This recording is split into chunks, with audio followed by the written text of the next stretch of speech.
കേരളത്തിലെ ക്ഷേമ പെൻഷൻ വർദ്ധിപ്പിക്കാൻ വേണ്ടി സർക്കാർ ഒരു തീരുമാനമെടുത്തു. 200 രൂപ വീതമാണ് വർദ്ധിപ്പിക്കുന്നത്. അപ്പോൾ തെരഞ്ഞെടുപ്പിന് ശേഷം 200 രൂപ കൂടെ വർദ്ധിപ്പിക്കുകയും അതോടൊപ്പം തന്നെ അടുത്ത നിയമസഭാ തെരഞ്ഞെടുപ്പിന് മുമ്പ് പ്രകടന പത്രികയിൽ പറഞ്ഞ 2500 എത്തിക്കുകയും ചെയ്യുമെന്നുള്ള രീതിയിലാണ് പ്രഖ്യാപനം വന്നത്.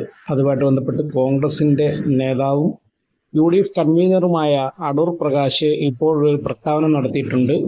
അദ്ദേഹം പറയുന്നത് ഇത് ശുദ്ധ തെമ്മാടിത്തരം അല്ലെങ്കിൽ ശുദ്ധ മര്യാദകേടൊക്കെയാണെന്നാണ്. അവരെ സംബന്ധിച്ച് UDFനെ സംബന്ധിച്ച് അവർ നേരത്തെ തന്നെ പറഞ്ഞിട്ടുണ്ട്, പ്രകടന പത്രിക എന്ന് പറയുമ്പോൾ അത് വെറുതെ നമ്മൾ അവതരിപ്പിക്കുന്നതാണ്, അത് നടപ്പിലാക്കണമെന്ന് നിർബന്ധമൊന്നുമില്ല.